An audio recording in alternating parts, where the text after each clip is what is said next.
My partner is finally planning on proposing, yet I feel resentment and have no interest in saying yes. He promised he would get down on one knee years ago when I loved him, but now he's missed his chance. My partner bought the ring a long time ago. He previously insisted that we had to live together to see if we were compatible before he could propose and that he wouldn't propose otherwise. I have been ready for much longer than he has, and that's not his fault, of course. But after waiting and waiting, I have gone from anxiety to hope, to excitement, and finally just numbness. He didn't intend for me to know, but my sister, who helped him finalize the ring out of the ones I had liked, was happy about it and couldn't keep the secret that he's proposing in just under a week. It makes sense now that he was trying to get me to take a couple of days off to go away for a mini break to the town in which we met, but I couldn't get leave approved. She noticed that I've been feeling quite low throughout the holiday season, and she thought it was because I was waiting for a proposal. But the reality is that I gave up on it a month or two ago. I've tried to convince myself that it's what I still want, but that ship has sailed. It's quite strange to be in the process of falling out of love with him gradually.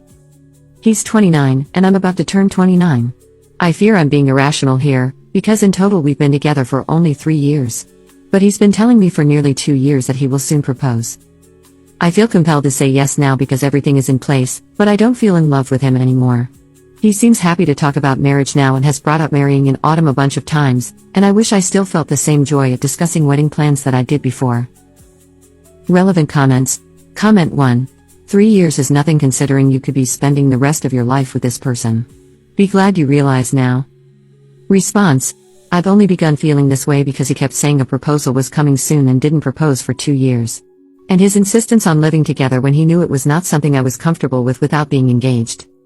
Comment 2. To feel that much resentment after such a rather short time is a sign that you weren't right for each other anyway. Honestly, 3 years of dating and requesting to live with each other before marriage are totally reasonable, at your age. Objectively you are being a bit unfair here, but if you are just not feeling it anymore, so be it. It's better to end things now before the engagement. This is no base for a lifetime commitment. Response. I don't think feeling resentment after waiting for 2 years is soon at all. He said he would propose soon, and soon is not more than a few months. Certainly not over a year. He should have been honest that he wasn't ready instead of dragging this for 2 years. Comment 3. Looks as though you're blaming him for your choices. I think you need to communicate with him about the issue. Response. I don't believe I am, especially as he wasn't communicating clearly with me on the issue until a few months ago. Sometimes you do things that you feel will work out fine, but you don't realize until later how they will make you feel. I felt pushed into making that decision because of the various conversations that we had earlier this year, in which he shared things that he should have done a long time ago. Update. In the middle of 2023, he said he was proposing soon, but a year later, he still hadn't and finally admitted he wouldn't until we lived together, even though he had bought a ring. This was despite me asking him a couple of times what was holding things up, and he always assured me it would happen soon. After he finally shared this with me, he kept insisting I move in, even though I wasn't interested in that before an engagement. But I did because of how much I loved him, and the resentment had been slowly building up ever since. I know it's my fault for moving in, and I should have been firmer about my boundaries. He knew from very early on that I didn't want to set up a household or home with a partner without an engagement. Early in the relationship, 8 to 9 months in, he wanted me to move in, but I told him that I wouldn't do that with someone unless I was going to marry the person and was engaged. He said at the time that was okay and that he understood. So why did he say he was going to propose soon last year, knowing where we stood on this matter? Knowing he was going to propose and realizing I didn't want to marry him anymore, I told him on Saturday night that we couldn't be together anymore. He didn't take it well.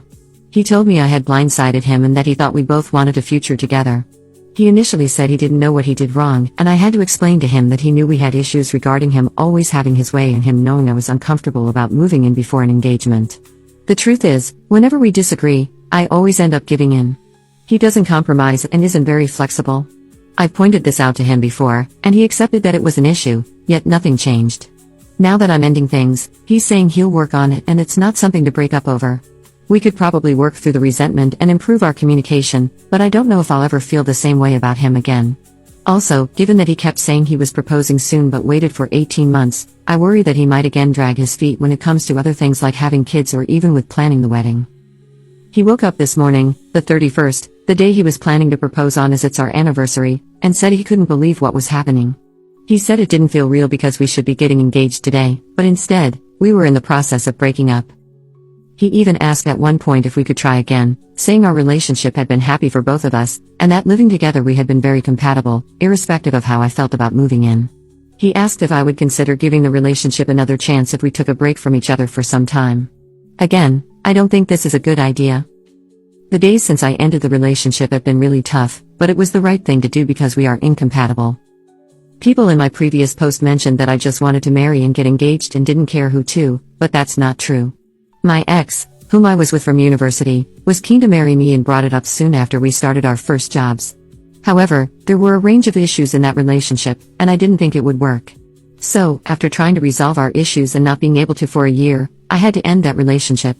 If a marriage and engagement were all I wanted, I would have married him and ignored the issues. I genuinely thought my current partner, well ex now, and I were a great match, but I suppose I was wrong. I was living in a flat with a friend, and it was ideal for me in every way. I had to find someone to take over my lease, and I did this to move in with him. Now I have to start looking for a new place again. I've already started, and fortunately, I live in a city where finding a place won't be too difficult. My friend said I should not move out in a rush since I'm paying half the rent toward his place, but the reality is that this place never felt like home because I moved in begrudgingly. Again, I know it's my fault, but I can't live in what is essentially his home if we aren't going to be together. My sister said that I should think about the fact that I'm going to be 29 and about how it might be difficult to find someone to have children with before I hit my mid-30s, but it's better to be single than in a relationship that's not right. I know I might not meet anyone else anytime soon or at all, because you never know what life is going to bring, but that's okay. There are other things in my life that I plan to focus on, like studying for a post-grad diploma that I have been wanting to do for some time. I know he'll be fine soon as he's quite resilient, and then both of us can get on with our lives. Relevant comments. Comment 1. In this case, his hesitancy paid off because it allowed the op to realize that they weren't compatible for reasons unrelated to proposing. He was correct not to propose. It saved a future divorce. This wasn't his intent, but the overall issue here was the op wasn't happy with how decisions were made in the relationship, while the partner was. It took years for the op to express this. Now that she has, both can move on with their lives. In this case, the issue appears to be she didn't communicate with him the issues she was having. He was quite clear that he wanted to live with someone before getting married and proposed after a reasonable length of time after it occurred. Response. He was not clear about this and waited a year to tell me why he wasn't proposing. And this was after earlier in the relationship, when he wanted us to live together, I had told him I wouldn't live with someone unless the relationship was going to lead to marriage and I was engaged, and he said that was fine and continued the relationship. Comment 2. Did he need help with bills? Why did you need to move in and pay half? Response. He didn't need help with paying the bills, but I chose to pay as I think that's fair. I would not be comfortable with him picking up the bills for both of us when we both work. Comment 3. He didn't fight for you. You'll meet the one. You know now what you don't want, and that's a good start. Stick to your boundaries and goals, always. Response. He's been quite difficult since that day, particularly about me leaving and looking for somewhere to move, but I don't want him to make it any more difficult by fighting for me. Just can't wait to be out of this place.